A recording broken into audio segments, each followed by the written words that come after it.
Am I the jerk for breaking up with my fiancée after she told her male best friend that she was not engaged? My now ex-fiancée, 30F, and I, 27M, got engaged 3 weeks ago. We've been dating for 5 years, and I finally saved enough money to give her the wedding she wanted. 3 days ago, we were discussing our guest list, and I asked if she wanted to invite her best friend, let's call him James, 30M. James lives in another state, but since they had been friends for 10 years, I thought it would be nice to have him at the wedding. I even considered paying for his travel expenses. She declined, saying it would take a lot of effort to bring him and that she wanted it to be a family event. However, she had mentioned countless times that James was like family to her, so I insisted. She got annoyed and said, I didn't even tell him we were engaged. That took me by surprise. I tried to ask why, but she started stonewalling me, so I left her alone. After a couple of hours, I asked her again why she hadn't told him we were engaged, but she still refused to answer. I admit, my insecurity got the better of me. In the past, James had confessed his feelings for her, which she turned down, essentially friend-zoning him. But the way she described their relationship always made it seem like she kept him as a backup, something not only I but also her exes had noticed. She had married him online, they always made their World of Warcraft characters look like a couple, wearing the same transmog and things like that, and whenever she had fights with her exes, he was always there for her, etc.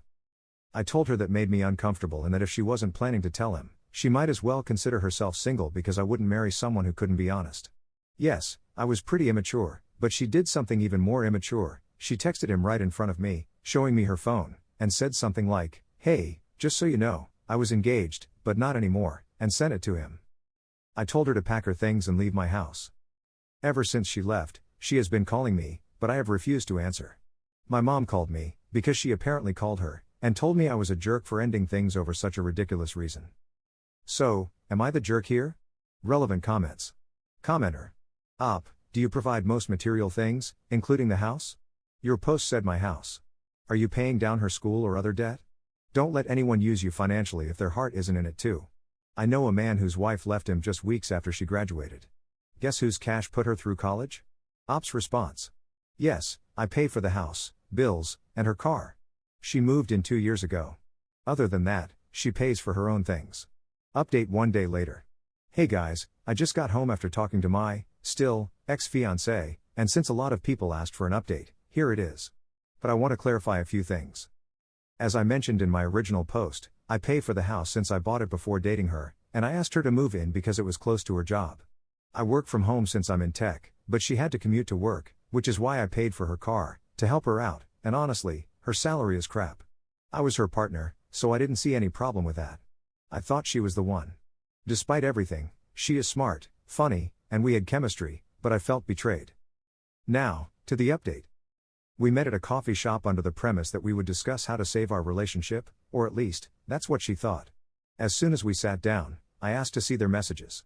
She got defensive immediately and told me she had deleted everything. I asked to see her phone anyway. She started to cry, ugly cry, begging me to stop.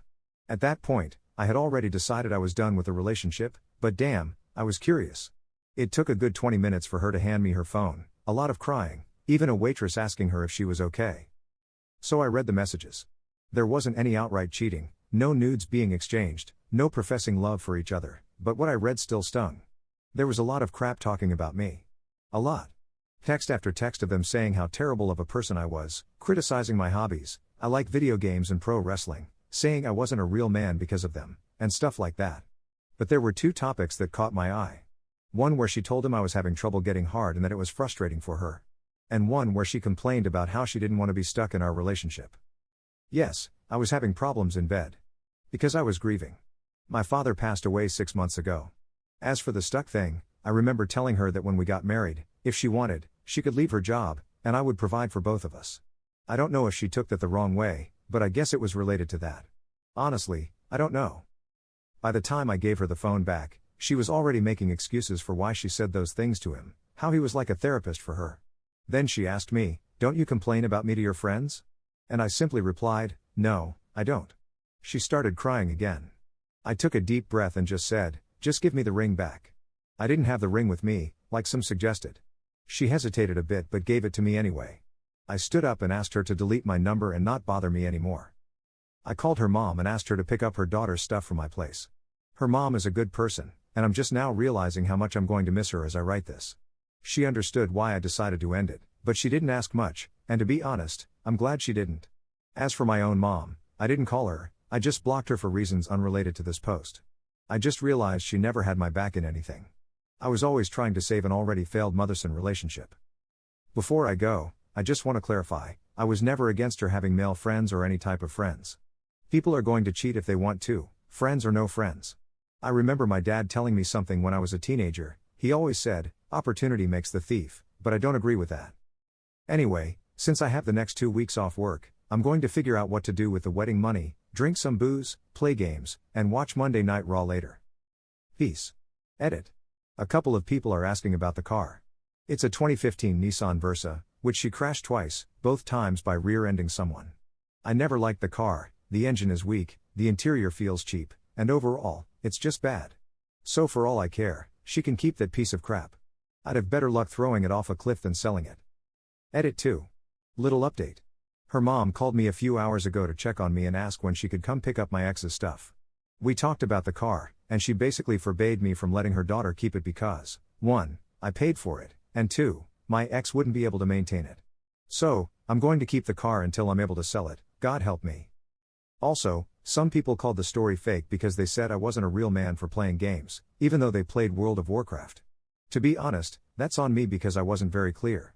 The real man thing was more about the pro wrestling hobby than the gaming hobby, but in some messages, they clearly mocked me for playing certain games, Life is Strange series. In one, I remember James saying something like, how could a grown man play such a girly game and cry? Yes, I cried playing Life is Strange. I also cried during Red Dead Redemption 2, the I'm afraid cutscene still gets me emotional. I'm a crybaby, I guess. Also, I want to thank everyone who messaged me to talk about wrestling and games, it really helped take my mind off everything. I haven't replied to everyone yet, but I intend to. If anything happens, I'll let you guys know. Second update 10 days later. Hey guys, it's been a couple of days since I used this account to tell my story, and some things have happened, but this is a positive update. First, I want to say thank you to everyone who reached out in my DMs and commented with kind words. It felt really good, and I appreciate you all. Some of you actually made me tear up with your kind messages. Second, I saw that my 2 previous posts were featured in a YouTube video by a guy who reads Reddit posts, and my update was on r/best of Redditor updates, a subreddit I browse a lot. That caught me off guard, but I want to express my gratitude to everyone who gave me advice, shared their own story, or just told me I was a cool guy. Reading your messages before writing this felt amazing. I also want to say that I've thought a lot about my engagement, and I have no regrets whatsoever. Yeah, things ended badly, and she was not a good person to me in the end, but I just don't hate her, nor do I wish for her to fail. We had good moments, I felt happy with her, and, again, I really thought she was the one. Feeling hatred would have harmed me more than her. Now, for the update. Her mom came to pick up her stuff, and we talked for hours, it felt like therapy. I cried on her shoulder, we laughed, and she expressed how much I meant to her family and that I would always be welcome in her home. It felt so good to hear her say those things to me. Before she left, she asked if I wanted to know how my ex was doing. I got curious and asked. Her words were, she's trying to act stoic, but I know my daughter, she's not taking this well. I left it at that. She gave me a hug and left. As for the car, I'm going to donate it and get a tax write-off. But what I'm really excited about is that I'm going to the Royal Rumble. I've never even watched Raw or SmackDown live, but now that I have the extra cash, I'm going to treat myself. Again, thank you all for reaching out. And sorry to the people who love drama, this update doesn't have an unwanted pregnancy, a fight, chaos, or a plot twist. The truth is, my life is just really, really boring. Third update 1 month 2 weeks later. Hello, guys. Most of you might not remember me because my original post was 2 months ago, but something happened that I thought was worthy of an update. Since the breakup, I've tried to stay as busy as possible, going to work, hitting the gym, playing on my new Switch. On weekends, I started modding and repairing old consoles, a hobby that turned out to be quite expensive, not gonna lie.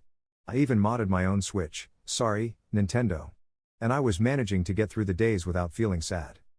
Well, yesterday, my ex-mother-in-law called me to catch up. She has been calling me every week or so and invited me to spend Christmas at her house with her family. I immediately refused because, even though I don't hate my ex, there are other people I would rather spend the holidays with. But then she said something that made me feel a bit sad. She mentioned that my ex wouldn't be there since she was spending Christmas with James, as they are now kinda dating, her words. I replied that I wasn't sure if I would go. I'll be honest, feelings are complex. Maybe my pride or ego is hurt because it feels like she moved on really quickly. Maybe I still have feelings. I don't know. 2 months isn't a long time when it comes to this stuff. My ex-mother-in-law noticed my tone changed and said, "Look, sweetie, it's up to you. If you want to come, you're more than welcome." I thanked her, we said our goodbyes, and we hung up. I know how Reddit usually responds to these things, so I want to give my perspective now. My ex-mother-in-law had no intention of making me sad. She's a really honest person, and I truly believe she was just letting me know that it was okay for me to come since my ex wouldn't be there. So yeah, I'm feeling kinda crappy right now, but it will pass. Maybe I'll even change my mind and spend Christmas with them. My ex-mother-in-law's food is some of the best I've ever had, and I wouldn't mind a free plate, lol. Also, I want to apologize to the people who sent DMs about buying the car. By the time I saw your messages, I had already donated it. That's it. Happy holidays to everyone. Relevant comments. Commenter. I'm actually really glad you updated. Honestly, I understand not wanting to go. The mother-in-law sounds like she's being very kind, however, I'd still be cautious. She clearly really likes you, and I'm pretty sure her daughter and new boyfriend could have a problem with her inviting her ex over for Christmas, and possibly future events. While you owe them absolutely nothing, there could be more drama down the line if you do go. I've read too many awful mother-in-law stories on this site that include inviting their child's ex over for the holidays, so perhaps this is coloring my view somewhat. Do you have friends to spend the day with or any family? Wishing you the loveliest holiday season with people you feel loved by and belong with this year. Ops response. I was navigating this train of thought, and I'm almost certain I won't go. I don't want to be like those exes described in the posts you mentioned. And to answer your question, I have friends, but I'm not comfortable spending the holidays with them since they will be with their families. I would feel like an outsider, haha. I cut my mom off, she was really controlling and toxic, a narcissist. My dad died, as I previously mentioned, and I've never been close to my extended family since they live in Brazil, my dad's home country. Op adds an edit to his post. Hey everyone, I read your comments, and people were really divided about me spending Christmas with my ex-mother-in-law. Some said I should move on and decline the invitation, as that would make my healing process better and faster. Others suggested I go to piss off my ex and stay close to those who care about me. A lot of you made great points on both sides. Well, I texted my ex-mother-in-law this morning and told her I wouldn't be spending Christmas with her and her family. The idea of healing resonated with me much more than the idea of pissing off my ex. If I were petty, it would actually show her that I still care in some way, and I don't want her to get that idea. The opposite of love isn't hate but indifference. Honestly, my ex-mother-in-law would be the only person I'd feel comfortable interacting with, since I don't know her family well, they live in another state. Also, I've been thinking about my extended family in Brazil, and I'm wondering if I should plan a trip to visit them a year from now. That would give me time to save more money and travel without financial worries.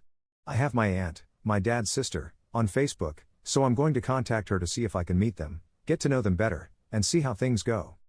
Thanks, everyone. Fourth update 1 month 1 week later. Mid-December, the company I, 27M, work for decided that whoever was working remotely should go to the office in person at least 3 times a week. At work, there's this girl, Jackie, 22F, who started in November. I only knew her from Slack, but since the decision, she and I have become good acquaintances. We had a secret Santa, and I ended up getting her. It wasn't hard to think of a gift. I know she's a Swiftie, so I got her 1989 Taylor's version on vinyl. She was super happy. But then she started to get a little too friendly. It started with her setting her lunch break to the same time as mine to hang out. She usually had her lunch 30 minutes before me. Then she asked her manager to let her come in on Monday, Wednesday, and Friday, the same days I work in person. She invited me to dinner, saying other people would be there, but surprisingly, they all canceled at the last moment. This happened twice, by the way. Whenever she talks to me, she touches either my arm or grabs my hand. She laughs at all of my jokes, even the bad ones, which are all of them, and she started watching wrestling, knowing I'm a big fan. Seeing her behavior, people started spreading a rumor that we were secretly dating, which made her giggle when she found out. HR even called us in to say that if we were really in a relationship, we had to disclose it due to a conflict of interest. She said, "We are just really good friends." Am I reading too much into this?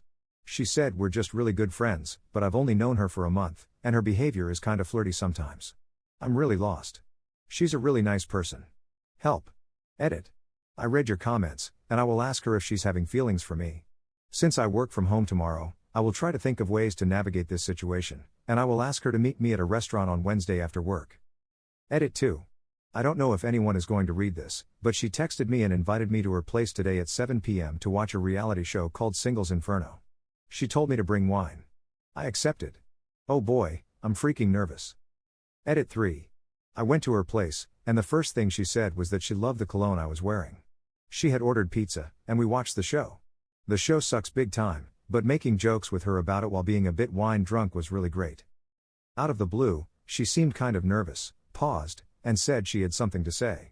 Basically, I didn't have to say anything because she confessed that she was having feelings for me but was nervous to say anything because apparently, I was hard to read. I didn't know what to say. I kept looking at her, and she kept looking at me, and it was the most awkward silence I had ever experienced. But then she leaned in and kissed me. It felt good, really good. I haven't felt my heart race like that in a very long time. I spent the night at her place, and yeah, we got intimate, I'll leave it at that. Then we talked to each other until 5 a.m., and I got some answers from her. The first time she invited me to dinner, she actually invited other people, and they really did cancel at the last moment.